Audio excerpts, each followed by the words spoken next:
Hello? Mike? Yeah. How are you? I'm good. What do you got for us? We can barely hear you. I'm talking about God and the hurricane.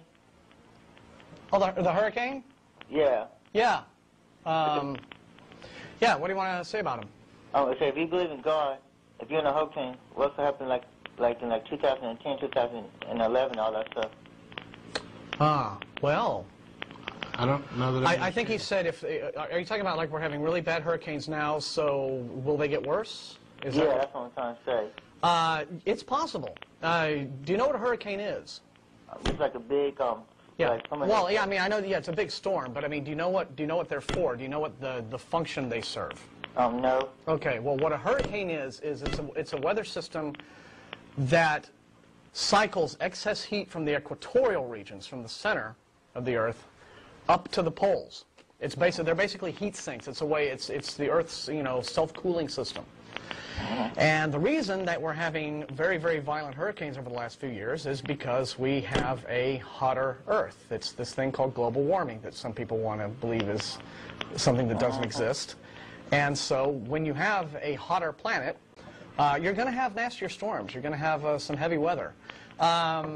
Now, to whatever degree global warming right now is both a natural cycle, to what degree human activity has made it worse or better or what have you. I had to hang up on you, Mike. There's some kind of crackling that's messing up the speaker. It's going to depend on what we do over the next few years to try to deal with the warming situation. If we cut our emissions, if we look for alternative energy sources, et cetera, what have you.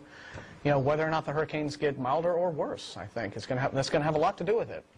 Yeah, and the big thing is addressing the kind of issue of hurricanes to God. I think he may have been asking if you believe in a God, and yet we're going to see increased destruction by weather. Where does this put God?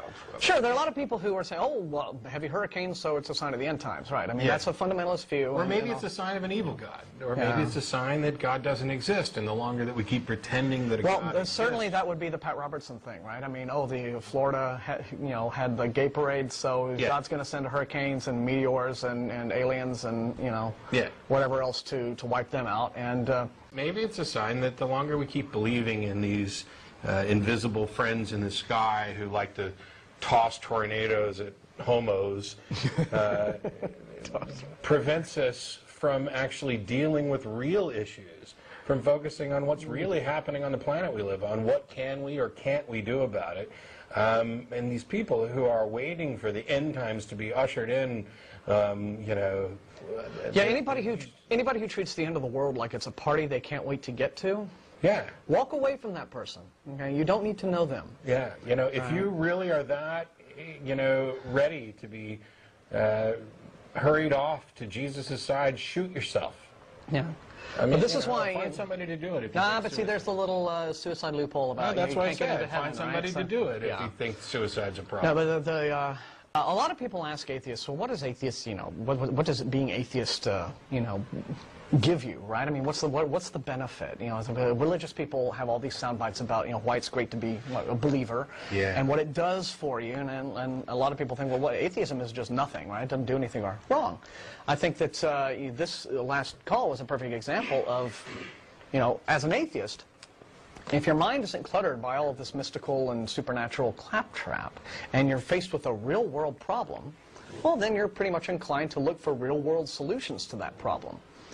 Whereas somebody who might be a religious fundamentalist, thinking, oh, this is my God being angry, et cetera, they're going to waste a lot of time praying and doing whatever else they do and trying to find some sort of supernatural or divine answer to the issue.